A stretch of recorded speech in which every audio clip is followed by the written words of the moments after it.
See what you got.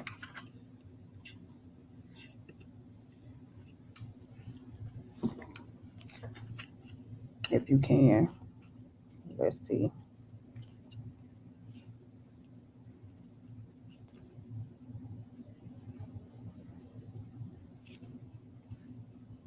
Oh wait, they say you will need to click.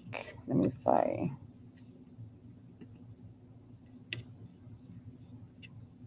Okay. Oh, it's working. Is it working? It does say, well, you on Justify? No, I'm on Miss Fatia. The Miss Fatia page. Okay, hold on. See if you see it working over there. I see it live on it from the Justify. You see it? Looks- Okay. Then check. Okay. We trying to see if it's working. Check YouTube. Yeah. It's so delayed. Oh, it is. Well, that's okay because I mean you could hear me, but they can't hear me from here. Check. So delayed. Ah, check. YouTube. Okay, y'all. So this is my first time using StreamYard, so I'm really trying to make sure everything is working and running good. Justify. Type in the Justify, and that should do it. I want to check Facebook, but I'm nervous. Y'all let me know if I'm live on Facebook too. I think I got it right. Oh yeah, I see it. It is. It's live on YouTube. Yeah, it's not as delayed as it is on Instagram. Okay, so then I think we got something going here. Hey y'all, good afternoon. Happy Monday. We are well, I am starting this little mini series that I thought of earlier this week, well last week when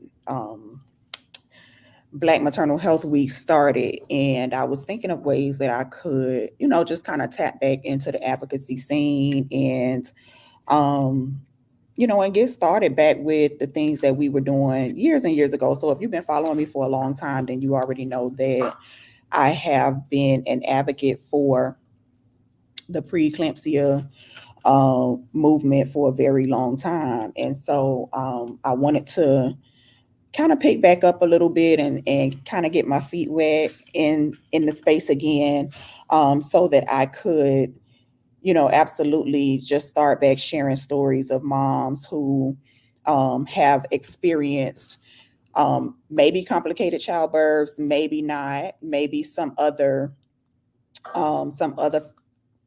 type of pregnancy issue that or childbirth issue that is relevant to our community. So that has been, I'm sorry, y'all. So that has absolutely been what I've been wanting to do for this week. But what was supposed to be a week of advocacy and a week of talking about our childbirth experiences kind of quickly is blossoming into something else because I already got like six people on the lineup, six people on the lineup, and it will extend um, far beyond Black Maternal Health Week. So, and that's okay. I'm with it. You know what I mean? So, just planning the schedules accordingly. So, remember, this is our first one. So, we have not necessarily branded it in any way, but I absolutely feel like the message is important. And so, that is my reason for reaching out to, my Facebook and social media people to find out, who would be willing to share their story, who, would be ready to share their story. And I think a large part of that is me recognizing like how healing it can be to put your story out there so other people can just kind of experience or understand what your experience was because it's so many different um there are so many different outcomes when it comes to Black women and maternal health that we don't talk about enough. And so one of the very things that got me back into this space was becoming a founding member of the Preeclampsia Foundation's Take 10 for Preeclampsia campaign. And so this is our project that is commissioning Black women everywhere to register for the preeclampsia registry so that we can get more research around um, Black maternal health outcomes. So that is the main purpose of this, alongside, I can't lie, my own personal endeavor or my own personal desires to be able to just connect with other women who have had different childbirth experiences or different pregnancy experiences. So we can, all just be informed. Like, that's the main thing. We need to be informed, we need to be aware, and we just need to take it more seriously, but more importantly, we need to just talk more about it. Like, we don't talk enough about it. So that was our that's pretty much the background and introduction to how this whole thing started. And it literally was on a whim from last week, but I see like it's going to blossom really quickly, and I'm happy about that, and I'm okay with that. So I've commissioned several women like reached out and said they would be willing and they ready. So I just wanted to kind of set the atmosphere a little bit, like this is a safe space for that. It's a safe space to share your story, because I know sometimes it could be very complicated and emotional um and very much intimate too. So I wanted to be a safe space, even though we were out open on the on the internet. But it absolutely is a safe space for us all to really just kind of talk about what our experiences were, and and just be open to answering questions and just building this community slowly, brick by brick. So I'm definitely excited about it. I'm definitely nervous about it, but also, I'm prepared. And so this is my first time using StreamYard. So a little tidbit, I was scrambling because I'm like, how we going to go live on Facebook and Instagram and YouTube and all the things? But we made it. So we live everywhere.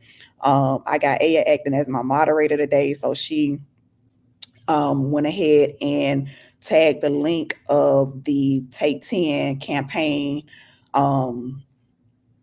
10 campaign page. So if you have a moment, feel free to click that link, send it to any woman you know that um, is thinking about having kids, has had kids, is pregnant right now. Like, we need all of the information we can possibly get so that we can start to really get in front of the narrative that's already out there about Black women and pregnancy and childbirth. So, um, yeah, so click that link. I'm gonna try to pin it real quick and let me see if I can. I want to pin that comment so everybody will be able to get in and click that link. So everybody, it'll be there. So just give me 1 second, y'all. And while we waiting on Miss B to come on in, we're gonna I'm just kind of giving the introduction for myself and from, my behind the scenes and how we got this whole thing started. So, mm, y'all, I honestly don't know how to tag this thing, how to pin it, but we finna try to make it work. Hey, if you can, just repost it and just put the comment again with the link so I can try to go ahead and get it pinged on the bottom so people can tap in. And if you can't, if until we do that, you can click the link in my bio. So if you're on Instagram, YouTube, even if you are on Facebook, I definitely have a link that you can click, and you'll see the Take 10 for preeclampsia campaign link on the link in my bio too, until we can get it pinned in. Okay. I got Bertha. She at work, y'all, so she gonna chime in. I'm gonna add her to the stage. Hey B. Hey everyone, sorry guys, it's so unpredictable when you're at the clinic. No, It's okay, child. We so understand. We sorry. But understand. I'm here now, I'm present. So Yes, welcome. So thanks. I gave a little introduction on how I started this whole thing and why it's important, and and just kind of put information out there about why we are doing this. But I wanted to give you an opportunity as well to just kind of talk a little bit about what you do, shout out your practice, and just really highlight yourself for a moment. So I definitely want to give you that chance before we get into anything else. So you want to go ahead and do that? Sure. So, hey everyone, I'm Bertha Campbell. Most people call me B or Miss B. I am a family nurse practitioner by profession, and I specialize in functional medicine, which is looking at more so the root cause of the issue from a holistic standpoint, and aesthetics. So that's my specialty. I do have a clinic located in the Oakland Park, Fort Lauderdale area. And so, yep, you guys can find me on Optimal Healing, the number 4, the letter U. That's my IG page. And yeah, I specialize in women of color, and trying to just basically heal from the inside out, but also making you feel as natural as possible in your own beauty state as well, with the aesthetics part, because, we do that as well. Absolutely. And she is the bomb, y'all. So I'm just, letting y'all know if you, first of all, I wanted you to really kind of explain really quickly when you say holistic medicine, like what that actually entails so that people understand what that actually means. So the example I use a lot is with a car. So when you take your car to get fixed, the technician goes ahead and looks, let's say all you're doing is going with an oil change, and he'll do a multi-point inspection or whatever, and then come back and be like, you know what, your tires, the threading is kind of low, you want to make sure you change that. Your brakes, the pads are gone. Make sure you change that right away. The engine oil is this, that can wait this. But he kind of like gives you all the little things that are going on with the car and says which ones are urgent, which ones can wait, which ones are critical, and so forth and so forth. He doesn't send your car to different specialists all over to be like, that one's for the brakes, that one's for the tires, this one's for this. Like, he can take care of it all. And so I like to say, why is it that we as human beings don't get taken care of like that? We have all of these different specialists. And I'm not denouncing specialists or anything like that, but the way that our care is so choppy, it really sometimes hinders our care in that aspect. And so there's a specialist for your heart, there's a specialist for your kidneys, there's a specialist for this one, and each one is only responsible for their part. For me, as a holistic practitioner or a functional medicine practitioner, I like to look at the whole person and see what's going on, because every single part in your body is interconnected. And so we need to make sure that each one of them is optimized so that your body is optimized in that way. And so that's what I help to do with specialized blood work. This is not the blood work that you do at your primary care office. This is different type of blood work. Like, I went to school for a nurse practitioner, and when I finished, I had to go to school again to learn functional medicine because it's so different, so the blood work is even different. The modalities, the way that we treat you is completely different. You want to know how Hollywood stays young? They're doing these things, why they look so young. They're anti-aging from the inside out. They're using peptides. They're using hormonal replacement therapy that's natural, not synthetic. There are things out there that can keep you looking young because they have learned how to reverse aging or slow down the process of aging, rather. So instead of you aging in 24 hours, you age in 10 hours, in 24 hours. That's the science, the concept behind it. And they have remarkable things out there to do these things. So that's a little bit more in depth about like how I like to explain it to people. Like, we look at all the body parts, how they're connected, how they work together, and we make sure that all of them are supported the way they need to be supported. Nutrition, lifestyle modifications, different modalities that I may recommend. Sometimes you may need some prescription medications. I'm not against that at all. I'm just against that's the end all and here it is. Because as we know, that it only masks the symptoms. It doesn't to uncover the root cause of the problem. Got you. So in a nutshell, and that's important too, and we'll get into that, but later on, I'll let you tell them where to find you and all of those things. But that's important. One of the things I realized even over my own personal journey is about how disconnected the different practices or specialties are, and especially coming from my own background, with kidney health and preeclampsia and you know all kind of other things, right? It's like you repeating time and time again, like what kind of care you need, or repeating your history of 50 million times, or, them sending you here to do this, sending you there to do that. So that is important as we kind of talk about maternal health and maternal outcomes, because if we only see in our OB who doesn't necessarily, or we high risk or whatever the case is, but we're not communicating with our cardio doctor, or we're not communicating, whatever the other specialties are that you might need, how detrimental can that be in the long term for a mom and a baby? So I definitely think that that's super important, that we do think about things in a more holistic manner, but also, you know, the medical professionals also look at things in a holistic manner. So yes, we want to empower, like, and my whole goal too is like empowering patients to advocate for, their entire health, not just this one thing, or not just, that thing, but also having like practitioners understand like that's important too. Like, I want you to be a part of the whole approach, not just this part because this is your specialty. You know what I mean? So thank you for sharing that. Like, that's a lot of information. I'm glad that, people know like there is this holistic approach that you can take. So we don't have to necessarily just listen to what our one doctor says. Like, there are many different approaches you can take as you talk about like a healing process, or just even getting information about what it is that you want to do and what your goals are for your health. So that's that. I want to kind of tap in on the personal end, because that's really what we here for. But I also want to give those resources too. And you are absolutely a resource for the community. So I want them to know, what it is that you do. But I want to kind of talk a little bit about our childbirth stories, and how we got to where we are. Because right now you have how many kids, Bertha? I have two. Oh, 2 kids, right?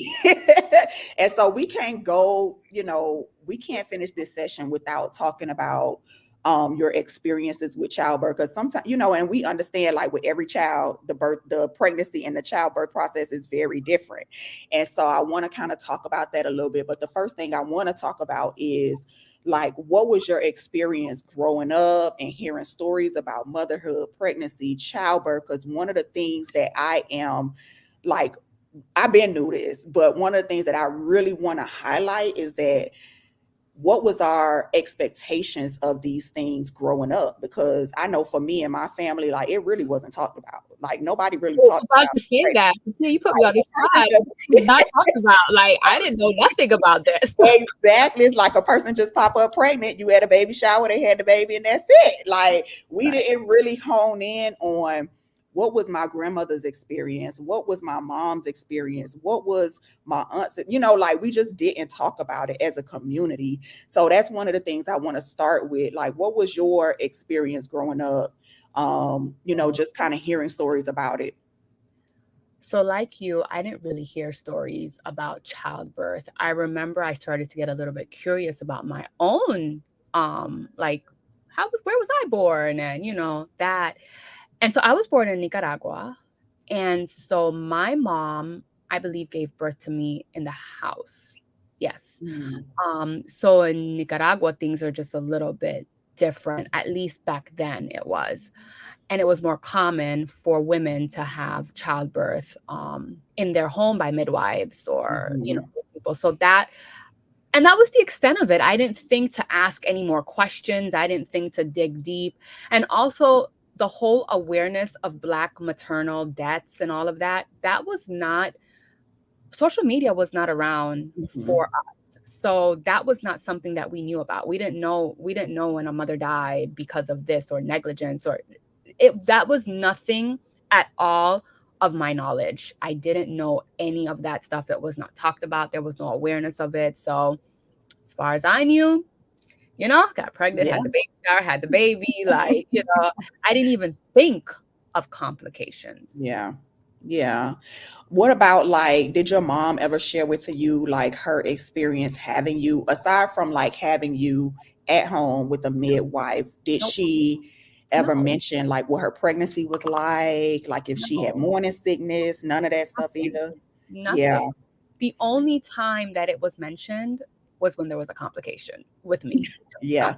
Gotcha. That was it. Like, So that's a big deal, right? Because another layer of this advocacy thing is encouraging and empowering families to have that conversation, like sharing with our kids, like what was it? Well, of course, my daughter know because that's all we did was talk about it from the time we was doing the promise walk. So she has that idea of what it was like. So now as she's getting older at 14, now we could get more into detail about like what was the complications and what kind of symptoms to look for. Obviously younger than that, you're not really talking about all of that, but you're just telling the general experience of what happened, right. right? But that's a big part of us kind of changing that narrative so we don't have to be silent about it anymore, like moving forward, right? But also still, if you have living parents and family members and even friends, right? Like it's okay to have that open dialogue about what their experience was like and did they have any complications? Even if they did not have any complications, like what was your experience? How did you feel? Like what did you go through? What were you thinking? What kind of doctors did you have? Like all of these questions are important so people get a full scope of what pregnancy and childbirth can be like, right? I remember when I was pregnant, like a large part of what I would always do was watch. I don't know if you remember on TLC, they had like the birthing show. I forgot what it was called, but it was like a birthing Oh, show where they yes. would Yes, talk I remember about, that. yeah, it was like a show. They would follow the people when they was Yeah. pregnant and about to give birth. Like that was like the extent of what I saw for the most part when I had to formulate any kind of idea about what I was going to do for childbirth. Like that was really my only point of reference, right? Mm-hmm. But I want to ask you, like, what were your expectations, like from your first child to your second child? What was your expectations for your experience? Did you set any expectations? Did you have any? Did you have a plan? Like, what kind of experience was that for you? So with my first pregnancy, I got pregnant in high school. So completely unplanned, completely just like, oh crap, what? And so I don't remember having a plan. Yeah, I don't Mm, remember having okay. a plan. I was just worried about making sure I was gonna take my finals and pass. That was Yeah. what was on my mind. Um, I knew I did go to they did send me to a birthing class because of my age. So I did go to a birthing class where we were going over different things. It was like an 8-week something birthing class Mhm. that I attended. And that was really my saving grace during that time because the way that some of my family members as well as friends or whatever, it was almost like I had a disease. Like I did not enjoy that pregnancy at all. It was very much not a fun pregnancy for me. That birthing class was what made it a good time for me because like it was all young teenage moms and they were like, they were really supportive of us. Mhm. But outside of that, my experience was not a good one. With my daughter, complete night and day because now I'm way more educated. Now I've gone through school. Now I'm like, so that in itself was way, way, way, way different. It was beautiful. It was, and I needed that. Like I Mhm. tell people a lot of times, her pregnancy, I needed that experience to shadow what I went through with my son, Mm. you know, pregnancy wise as well as birth wise. Both of them were night and day. Got you. Got you. And how old is your daughter? She just turned 2 on April 8th. My son is Just turned two. 22. I knew that, but I just wanted the people to know, like Ava just turned two. So, so I can definitely understand, like especially with the age difference, right? Like now, 2 years ago, right? First of all, not only for you personally, but there's a lot more information. There's a lot more, you know what I mean? Like everything is different now. Like there are so many other resources and tools available now that back then it was just like even if they were available, like we probably didn't know where to look. I didn't know about it. We Mhm. didn't know. So, um, did you plan your pregnancy? Well, I know you say the first one you didn't, but the second one, did you plan it? And what was that planning process like for you? Yes, my pregnancy with Ava was 100% planned. Um, so I knew I've always wanted a daughter. From Elijah was like 2 years old, I've wanted a daughter. And I was like, yo, I'm getting older, like this advanced maternal age, like all of this is talked about now. It's more Mhm. aware, like after 35, you're known as an advanced maternal age, And so I'm like, but I was like, I don't want to be, I want to get married. I want to do it that way. And then I think I turned 38 and I was just like, oh, wait a second. Like, What's happening right what's now? happening right now? Like, there's no chance of a ring right now. Even have any prospects in line? Like, what am I going to regret most in this life? Is it never getting married or is it never having my baby girl? And it was Mm, 100% never having my baby girl. And when mm, I answered that question, it was on and popping. I actually heard the term solo mom by choice or single mom by choice by Lydia, our high school friend. mhm. She was doing some podcast or something on Instagram, and I was just scrolling and I heard it and I'm like, what is that?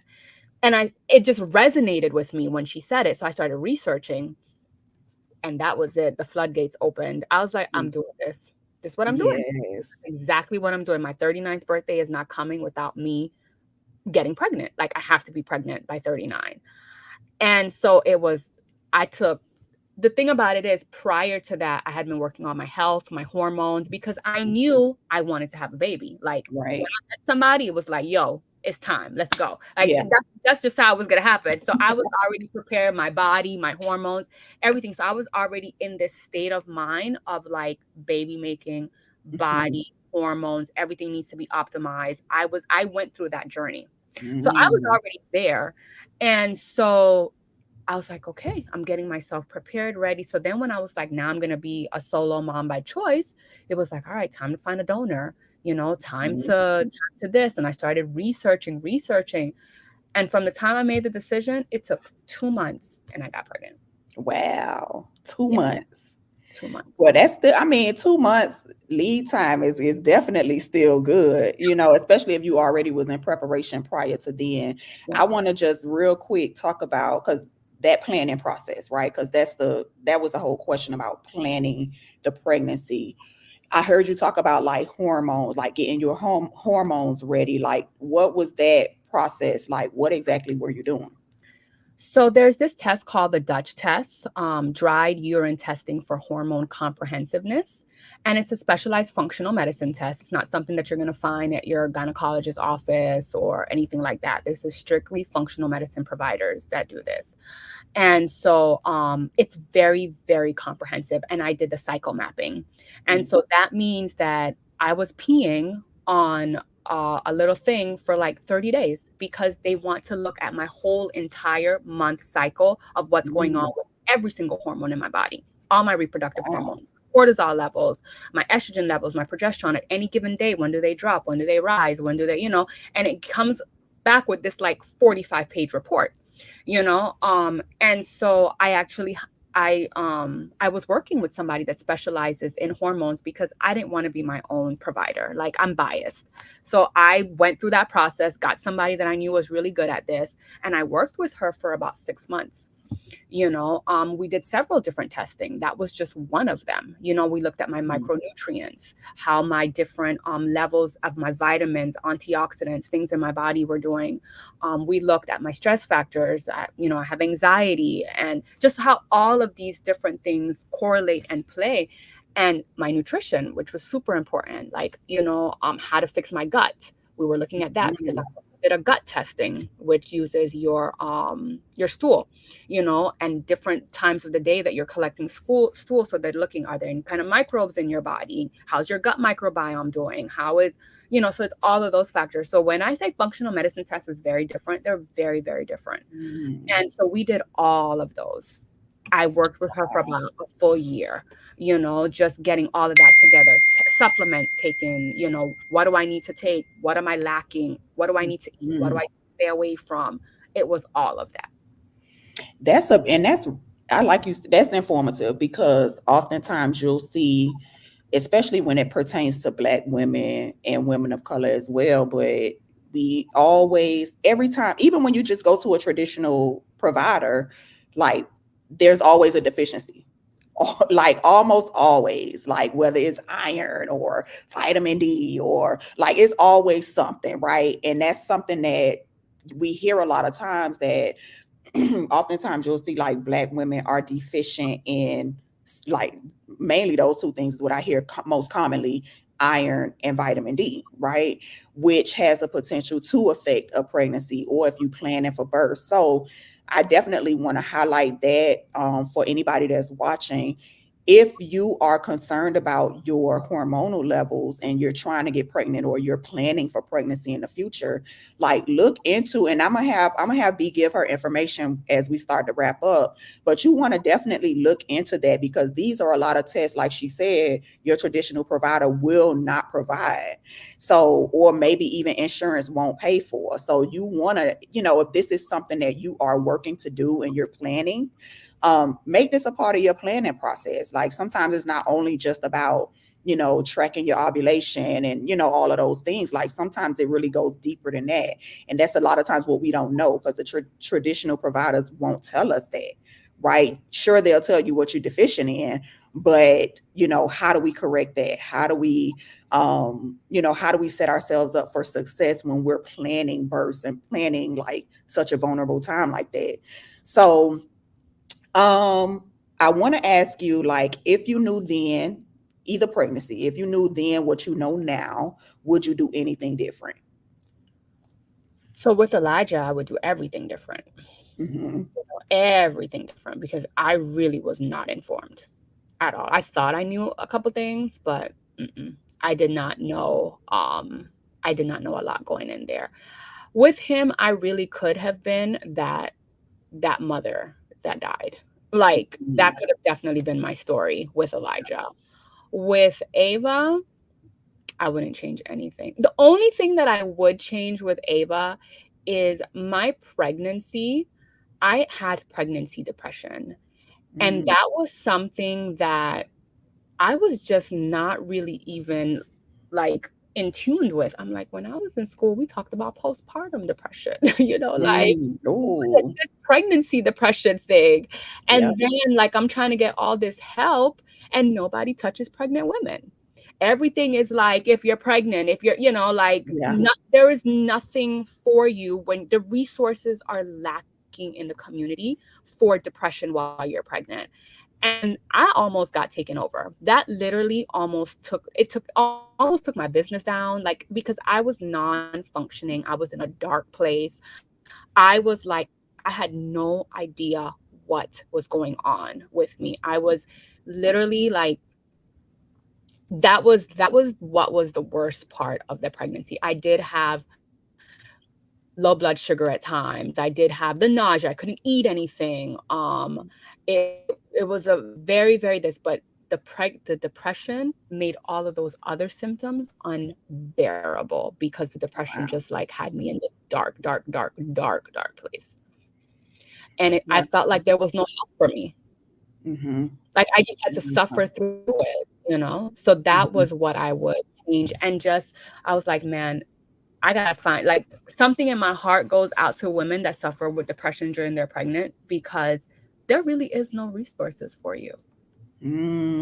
I just took notes because I do have, I got friends everywhere, but I will reach out to one of my colleagues who specializes in, well, she specializes in pregnancy depression and postpartum. So I'm gonna reach out to her because that's important. I'm glad you brought that up. So I made a note about it. So that's something we can kind of feature on the series too, so that we can kind of get more in depth, just talk more in depth about that. Because you're right, a lot of people don't talk enough about it. Like you do hear a lot about postpartum depression, but you don't hear about pregnancy depression at all. And so, I'm absolutely sure that's probably why people don't talk about it. It's because, like, does that even exist? Am I going crazy? Like, what's happening? You know what I mean? Right, because everybody Um, thinks that you're just supposed to glorify pregnancy. And no, I was mhm. very uncomfortable. I was like miserable. With Ava's pregnancy, I was very, very miserable. Very, very, very, very miserable. It Wow. was just like that depression definitely took over. And I Mm. was like, yeah, this, I don't know what I was like questioning my whole life, my existence. I was questioning, what did I do? Like, that's how bad it got, you know? Wow. And I'm like, no one's talking about this. Like, well, like I'm supposed to just be happy because I'm pregnant. Like, no, I don't feel good. Yeah, I got you. Wow, thank you Mhm. for sharing that. Before we start to wrap, my last question is if you had one piece of advice that you can give to Black mamas just embarking on this journey of pregnancy and childbirth and motherhood, right? What would that one piece of advice be? So for me, I would definitely say, and I'm a big advocate for being a solo mom by choice. I am not against marriage. I'm not against any of that. What my whole thing is, if you yearn to be a mother, don't think that your only option is to find a man to get married to or to be with to have a baby. There are so many other options out there for you to have this child on your own. And there's a community out there that's ready to embrace you because we are a community. We do support each other. We're support and so it's a beautiful thing. So don't delay being a mother because you're waiting for someone, because you think that Mhm. that's what it needs to look like. Yeah. There's all types of different types of families. I'm a mom and kid family, and I love it, and I have a community out there that they're just like me. And it's just I'm learning so much with this community as well. So definitely don't think that, you're just don't age yourself out of being able to have a child because I've seen that happen. And that's a regret that a lot of women have when they end up like, damn, I can't have a child now because of XYZ or whatever. Mhm. Unfortunately, we have this ticking time bomb. There Right. is a point where ovaries do stop producing eggs. Like it's just a fact. It's biology. And so yeah, this just definitely that. But wait a second, I'm supposed to talk about my birth stories, Fatia. Like,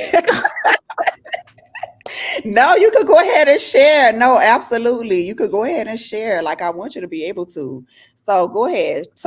Whatever you want to all share right. is absolutely fine. Okay. So with Elijah, and I'll make this pretty quick. I say a lot of times I could have been that Black mother that ended up Mm. dead, right? I was back then when we were in school, there was the Jackson North Maternity Center. I don't know if you remember it. Mhm. It was right What on is that? The like one on 820. 27? Yep, that's the Yeah. one. So it Hmm. doesn't exist anymore. But back then we used to have like this maternity center. So I knew I was like, oh, I want to have it there. It's strictly for that. Okay. Well, when I went there, um, I was like 3 centimeters. And so I was at 41 weeks already. They started the Ooh. Pitocin trip, because I was already post 1 week post on my due date. Um, I started the Pitocin drip, like I got an epidural. And so, it's progressing, whatever. It took a while. Like I was in labor for a while. And then now, like I'm at, I guess, 10 centimeters. It's time for me to start pushing. But my delivery was completely mismanaged. I remember it being a resident. He was a resident there. They did not slow down the epidural drip. The only reason I know these things now is because obviously now I'm much more informed, right? They didn't Mhm. slow down the epidural, so I couldn't feel nothing. I couldn't feel what a push felt like. They were Oh telling my me to God. push this, whatever. I didn't know what that was like. I didn't know what to, like, I didn't feel anything. They're like, Posh, like, you want to make a bowel movement? I'm like, I don't feel anything, and I kept telling them, can I sit up? Can I sit up? They were like, no, no, no. They just had me lying down with my legs up. And I'm like, I just feel like I want to sit up. Can I stoop? They Yeah. just would not listen to me, would not do any of that. I guess the baby was having a lot of D cells and all of these things going wrong, whatever.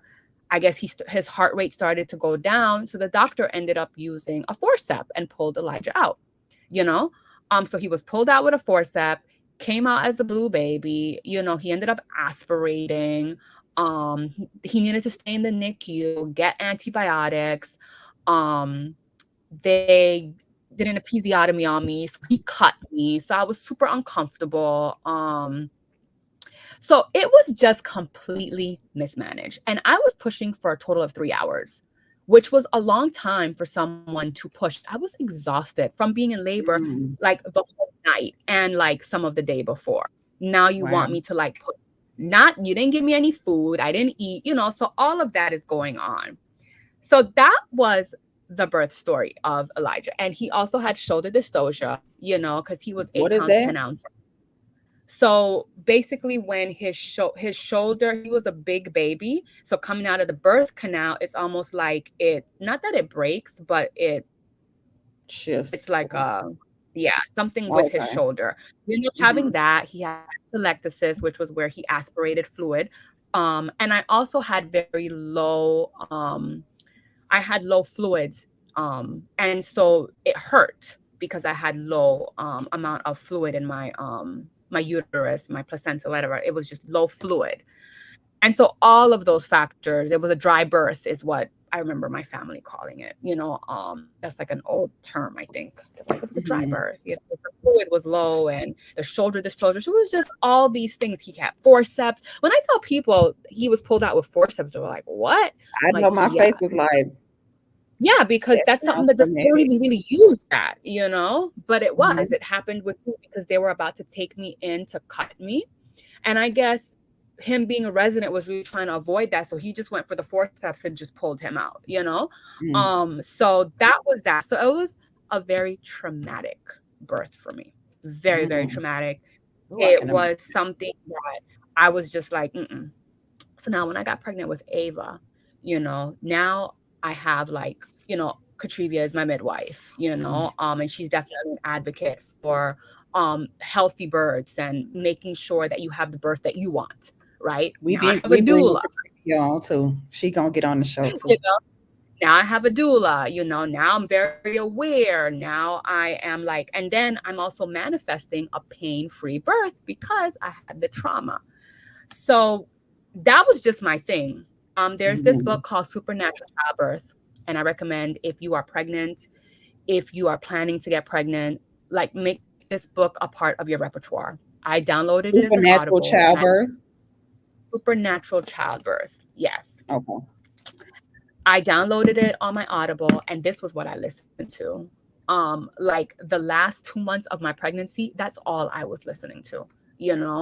And so I was in this frame of mind of, I'm going to have a short, pain-free delivery, with a healthy baby. Like that was my mantra.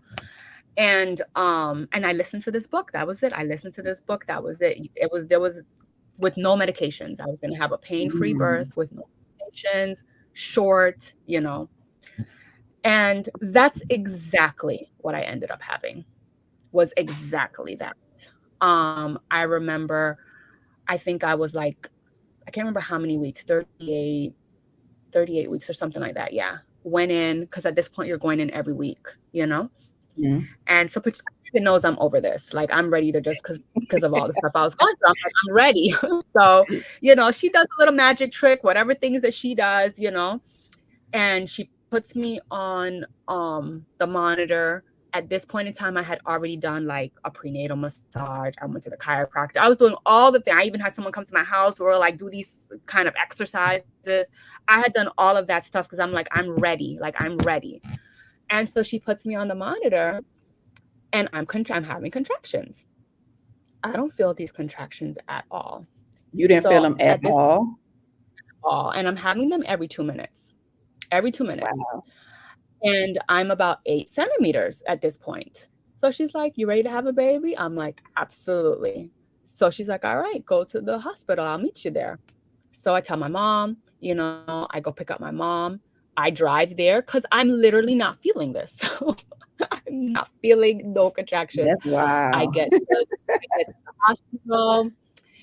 I'm walking, I'm smiling. I'm like, okay, I sit down, they do my little intake. And I get to do my whole intake. They take me in, put me on the monitor. I let my doula know, hey, I'm here. I'm 8 centimeters, whatever. They check me. I'm about, yeah, 7.5, 8 centimeters. And it's about every 2 minutes, but I'm still not feeling anything at all. Ooh. I'm like and I had an entire birth plan as well. So they have my birth plan, of which it's no interventions, no medications, Mhm. nothing for the baby, don't bathe her. Like I was prepared. Now I was educated. Now I was prepared. Now I was an advocate for myself. Now I know. So I came in with a total different frame of mind. Um, I had my little music playing, my soca music playing in the room. The rooms is dimly lit, like there's no all this light, and I'm eating. I'm eating Yeah. food Wait, you the whole eating while time. you in labor?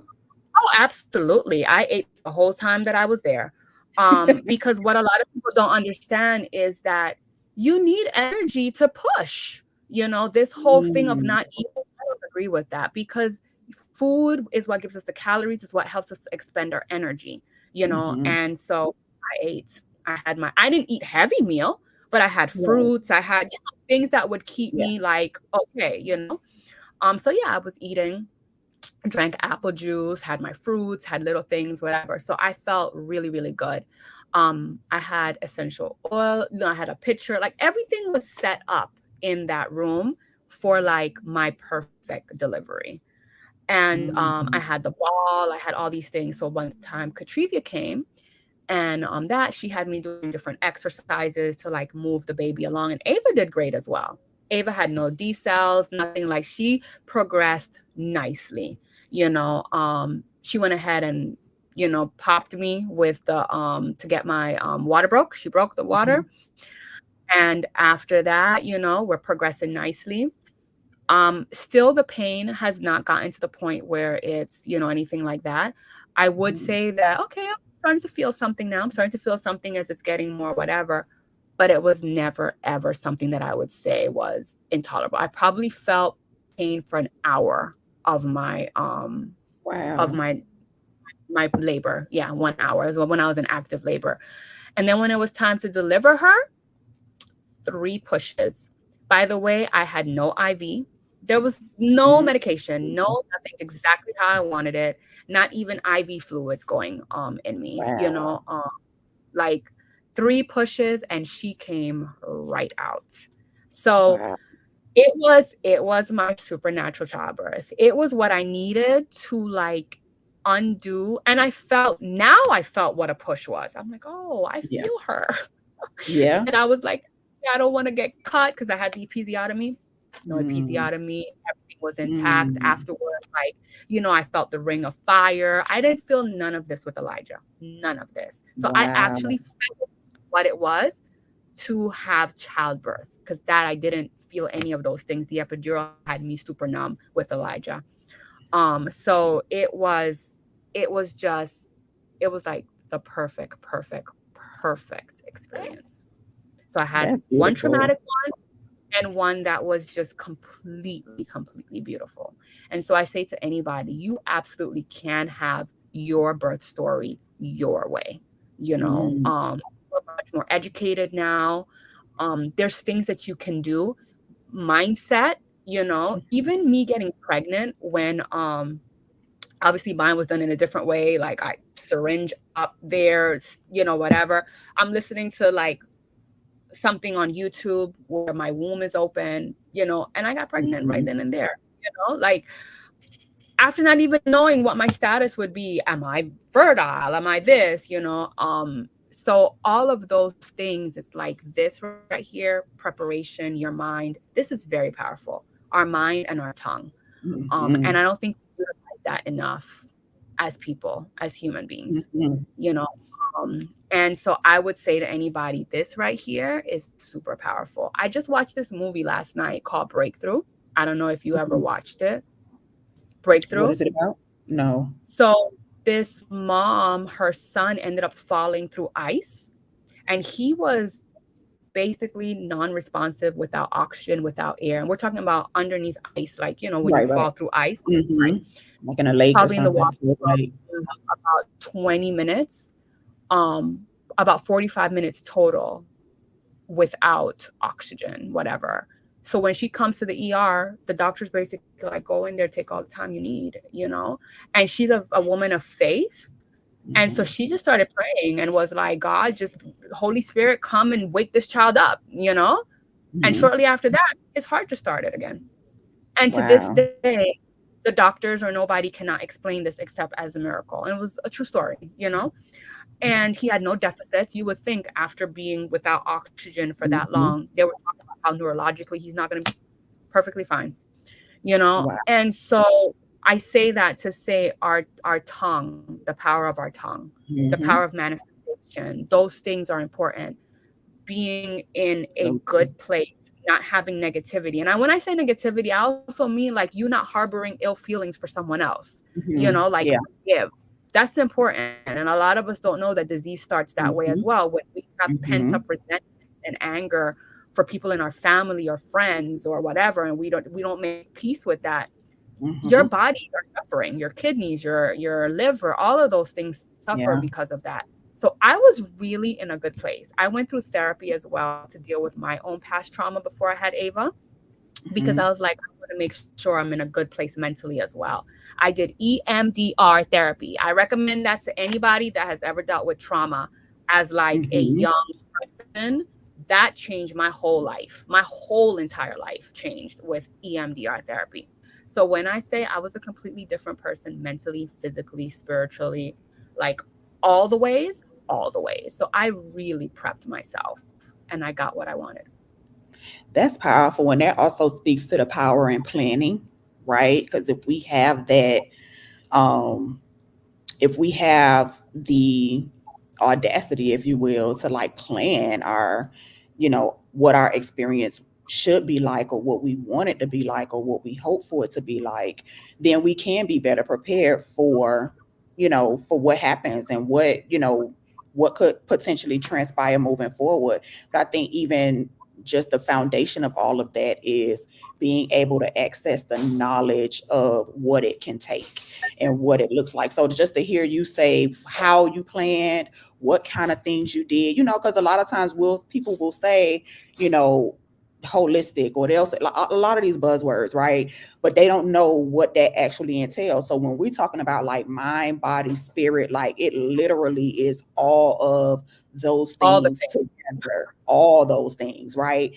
And it's sometimes, you had a beautiful experience having Ava, but I also want people to know like planning takes heart, it takes courage, it takes, It was a because lot of going through that, yeah, it's a lot of work, and we have to be prepared for that mentally, emotionally, like, you know what I mean, even physically too. But we have to work. be prepared for what it's going to take and not give up even when we think like, okay, this is too hard, but we're understanding, well, what's the purpose, what are we doing this for?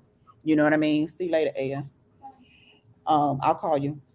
So, so I'm glad you shared that, like, and just giving that perspective of what it is to like have like this whole experience, right? Like whole, like WHOLE, you know what I mean? Like just from how you had grown into this mindset and this space so you could have a healthy, right, pleasurable, beautiful pregnancy, which is what it's supposed to be like. And I usually always start my stories when I tell my own story.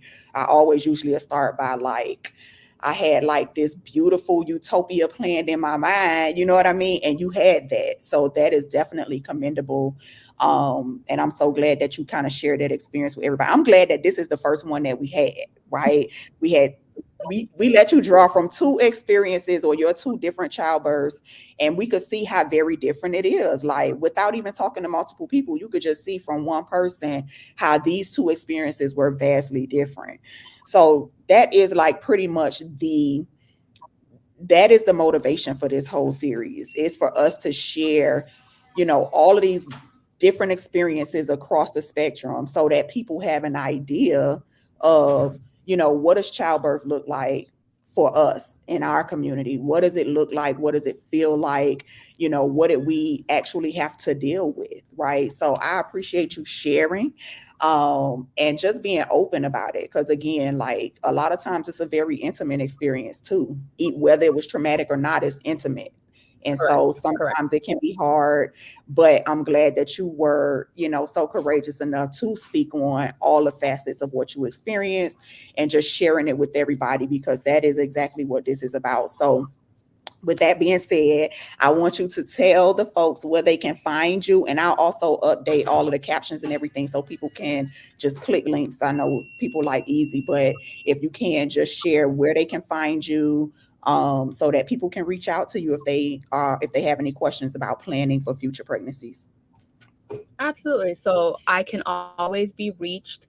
So my phone number, 954-802-9835. That's the office number, which you guys can find on the IG platforms, website, everywhere. Like, you'll see that. And you can text it. I know people love texting, so I have that. You can text it and we can ask you back by text. You don't ever have to call, to book and say you want to like have a consultation with me, in terms of whether you want a health consultation, or if you want, just guidance on being a solo mom by choice. What did you do? What are some resources that are out there? I'm definitely here, willing to be a help in that. I can even add you some groups on Facebook that I'm a part of. Like I said, this community is very much open and willing to share and help, those that want to look at this as maybe a possible journey for themselves, and just in terms of even health wise, if you want a second opinion, if you feel like something's not right, I always say, you have your body for as many years as you've had it. You know your body way better than anybody else, even better than me, and so I just help you advocate for it and help you to find those answers that you're like, something just doesn't feel right. That's your instincts, follow it. And that's always true. And like I say, a lot of these tests that are out there, you know, they'll say it came back all normal, but what is normal? It's subjective, and it's also based off of 95% of the sick population, those numbers there. And so you don't want to be based off of sick population. You want to be based off of 5% of the healthiest population. That's how your numbers should look. And that's what functional medicine does. And so my website That was is a bar. I'm gonna www. have to use that quote, but go ahead. Optimal healing, the number 4, the letter U.com. And optimal healing, the number 4, the letter U. You can find me everywhere. TikTok, Instagram, YouTube, all of them. It's optimal healing, the number 4, the letter U.com, or optimal healing for you. So, and then from there, you can book online if you want to as well, or you can text or any of that. So I'm in Oakland Park. I also do virtual consults for those that are in Florida and maybe further, and can't come to the Fort Lauderdale, Oakland Park area. Televisits are available, especially for weight loss, functional medicine, anything like that. Those can easily be done virtually. Got you. Absolutely. So I just want to say thank you again, B, for just always being, my business bestie, and, just always sharing and being open. Huh? I said, absolutely. I've Uh, been wanting to share my birth story. Like, I'm like, I need to share my birth story. I need to find a way to share it. So when you put that out there, I was like, oh, yeah, I definitely want to do this. yes, we're gonna tap a lot of the people that we name. We did a lot of name dropping, and I'm definitely gonna tap a lot of them. Lydia, Katrivia, like we gonna. I got a whole little lineup, so we gonna follow up with this. Like, this is gonna be, guys. I already got up until next week kind of booked up, so we're gonna keep doing this. Like I said, it's just really for us to get the conversation started. I just want to remind y'all, don't forget the Take 10 for Preeclampsia campaign. I will put the link again it's in my bio everywhere. So if you click the link in my bio, you'll see that link, so that again, you share your experience there so we can gather more research and we can really just, just see what's really going on. And that's the whole point, right? We know that a lot of times in our communities, we iffy about going to doctors, and we're iffy about, statistics, and we iffy about everything. And it's, and rightfully so, I understand for the most part, but we really want to try to change the narrative when it comes to Black women, pregnancy and childbirth. We have to, like, the outcomes are just too astounding at this point, and it don't have to be that way. As we can see, like, it doesn't have to be that. So I definitely want to encourage you all, follow Miss B on Facebook, Instagram, YouTube. Follow me as well. And then also click the link in my bio and answer the questions for the campaign so that we can gather more information, so that we can do more research or have more research efforts geared towards Black women during pregnancy and childbirth. So with that being said, thank you, Miss B. I will have this posted up. So share, share, share. Like, more eyes need to hear. I mean, more eyes need to see, more ears need to hear about these experiences. But until next time, B, I will hit you up later. And thank you again for being the first guest. This was so powerful, and now I'm motivated to just keep going. So thank you for all you do, and we will talk soon. Absolutely. Later, All right. y'all.